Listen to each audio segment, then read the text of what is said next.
अगर आप राजस्थान में बाड़मेर, जैसलमेर, बीकानेर समेत पश्चिमी राजस्थान के किसान हैं और आपकी जमीनें सोलर में जा रही है तो ये वीडियो आपके लिए। क्या आप ये जानते हैं कि जो जमीन आप सोलर कंपनियों को किराए पर दे रहे हैं वो जिस दिन मर्जी होगी, 30 साल छोड़िए 5वें साल भी कंपनी ये तय करे कि ये मुझे जमीन हमेशा के लिए खरीदनी है, आप मना नहीं कर सकते।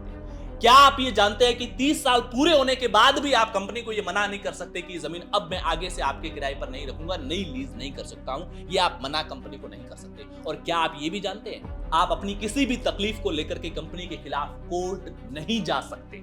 नमस्कार, पॉलिटिकल पंचायत देख रहे हैं आप, आपके साथ मैं हूं हिंगलाज दान। आप अगर किसान हैं, आपकी जमीन अगर सोलर में गई है या आपके किसी जानने वाले की गई है तो पहले ये वीडियो उन लोगों के साथ शेयर जरूर कीजिएगा ताकि उनको भी पता चले कि सोलर कंपनियां भोले भाले अंग्रेजी और हिंदी की टिपिकल भाषा को न जानने वाले लोगों के साथ किस तरीके से ठगी करके उनको हमेशा के लिए अपना गुलाम बना रही है। गुलाम शब्द मैं इसलिए कह रहा हूं क्योंकि ईस्ट इंडिया कंपनी जब इंडिया में आई थी, छोटी छोटी रियासतों के साथ जो रजवाड़ों के साथ में संधियां की थी, वो इसी लालच के साथ में की थी कि हम आपके साथ व्यापार करेंगे, आपको भी मुनाफा होगा, हमको भी मुनाफा होगा। लेकिन ऐसी ऐसी संधियों पर हस्ताक्षर करवा दिए गए थे कि आने वाले समय में वो सारी की सारी रियासतें, रजवाड़े, सब के सब जिन्होंने उनके साथ में संधियां की वो उनके गुलाम हो गए। तो ये वीडियो उन लोगों के साथ में शेयर जरूर कीजिएगा।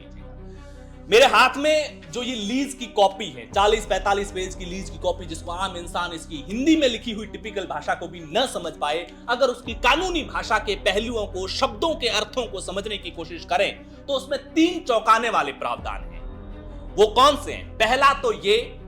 कि लीज की जो अवधि 29 साल और 11 महीने की है, इस अवधि के दौरान, अगर मैं आपको बहुत आसान भाषा में समझा रहा हूं, आप लीज के अंदर अगर उन शब्दों को तलाशने की कोशिश करेंगे आपको नहीं मिलेंगे, और आपको मिलेंगे तो भी आपको समझ ही नहीं आएंगे कि इन शब्दों के मतलब क्या है। हिंदी भी इतनी टिपिकल है, हिंदी इंग्लिश भी इतनी टिपिकल है कि आम आदमी उसके मतलब कोई नहीं समझ पाएगा।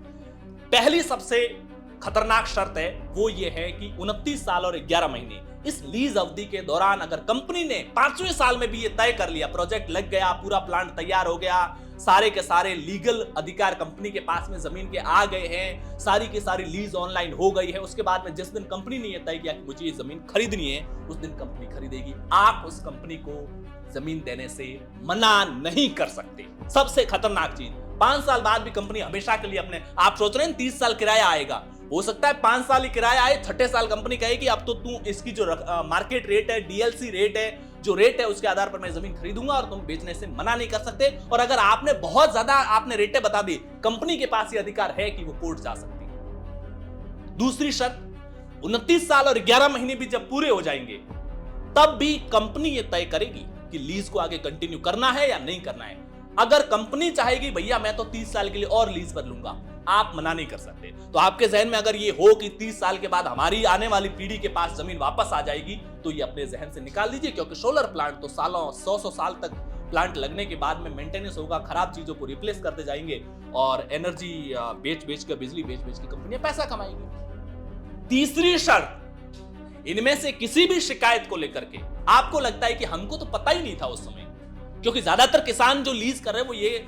मौखिक रूप से बात होती है, लीज कराने वाले व्यक्ति के साथ बात होती है कि आप ये कीजिए, आपको इतना किराया देंगे, इतने साल का एडवांस देंगे, ये करेंगे, वो करेंगे करके लीज कर रहे हैं। आप सोचते हैं कि हम इन शिकायतों को लेकर कोर्ट जाएंगे, तो ये भी इसमें खतरनाक शर्त डाली हुई है कि किसान, उस जमीन का मालिक, किसी भी शिकायत को लेकर के इनमें से जो लीज के अंदर टर्म्स एंड कंडीशन दी हुई है उन कंडीशंस के खिलाफ कोर्ट नहीं जा सकता। 3 खतरनाक चीजें।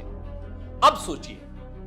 आप सोच रहे होंगे यार सरकार को ये पता नहीं है क्या? सरकार को सब पता है, लेकिन इन्हीं कंपनियों से सत्ता में रहने वाली पार्टियों को, सत्ता में रहने वाले नेताओं को, जिन नेताओं की सरकार होती है, सत्ताधारी दल के लोग होते हैं, उनको मोटा मुनाफा कंपनियों के द्वारा पहुंचाया जाता है। इसलिए सत्ता में बैठा हुआ कोई भी व्यक्ति, पहले चाहे कांग्रेस थी, अब चाहे बीजेपी होगी, कोई भी इन कंपनियों के खिलाफ नहीं बोलेगा।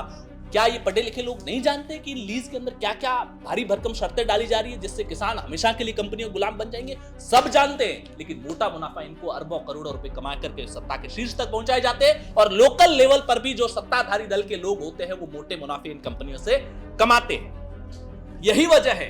कि सरकार की खुद की जो सौर ऊर्जा को लेकर एक योजना चलती है, कुसुम योजना, उसमें तो ये शर्त है सरकार जिसमें अपना पैसा लगा रही है, सरकार का जिसमें खुद का इन्वॉल्वमेंट है, उसमें यह शर्त जरूर है कि कंपनी, माफी चाहूंगा, किसानों से जो जमीन ली जाएगी वो किराए पर ली जाएगी और बाद में अगर कभी खरीदने का विचार होगा तो भी किसान से पूछा जाएगा, किसान की सहमति ली जाएगी। किसान की सहमति नहीं होगी तो वो जमीन खरीदी नहीं जा सकती, हमेशा के लिए किराए पर रहेगी। यानी कि कुसुम योजना जिसमें सरकार का इन्वॉल्वमेंट है सौर ऊर्जा के मामले में ही, उसमें सरकार तो किसानों की मर्जी के बिना नहीं खरीद रही है।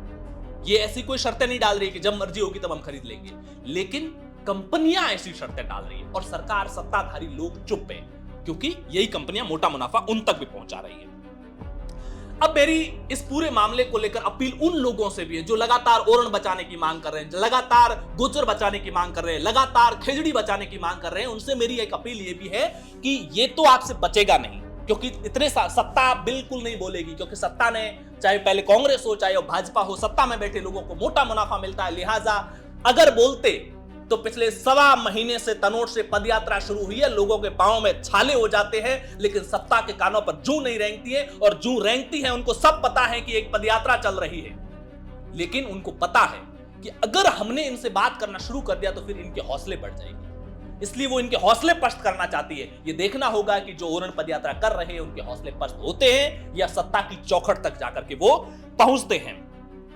इस ओरण गोचर को बचाने की जो पहली ओरण बचाओ आंदोलन की जो मुहिम अपने हाथों में ली थी, चाहे वो शिव विधायक रविंद्र सिंह भाटी हो या उसके बाद में उसको कंटिन्यू फॉलो अप कर रहे और अभी इस पदयात्रा को निकाल रहे सुमेर सिंह सावंता हो, भोपाल सिंह जल्लोड़ा हो, तमाम पदयात्री हो, उनसे मेरी एक अपील है कि ओरण बचाओ, खेजड़ी बचाओ, गोचर बचाओ के साथ साथ आप अपनी आवाज में किसानों के अधिकारों को बचाओ। अगर जमीनें जा भी रही है तो उसमें किसानों के अधिकार बचे, किसान उस जमीन के मालिक रहे। ऐसा ना हो कि हमेशा के लिए जमीनें कंपनियां कब्जा हो जाए, किसान कंपनियों के गुलाम। ऐसा नहीं होना चाहिए, मेरी भी आपसे अपील है। और आखिर में मैं फिर से उन लोगों से अपील करूंगा जो जिनके जमीनें सोलर में जा चुकी है, जिनके परिवार की गई हुई है, ये जानकारी शेयर करके उस हर व्यक्ति तक पहुंचाइएगा ताकि ज्यादा से ज्यादा लोग जागरूक हो। आने वाले समय में कम से कम सरकार पर दबाव बढ़े ताकि सरकार कंपनियों को कम से कम इतना तो कहे कि ये 2-3 ऐसी खतरनाक शर्तें हैं, ये हटा लो, वरना ये इस पूरे इलाके के किसानों के पास, आने वाली पीढ़ी के पास कुछ नहीं बचेगा। वीडियो पसंद आए तो लाइक और शेयर जरूर कीजिएगा।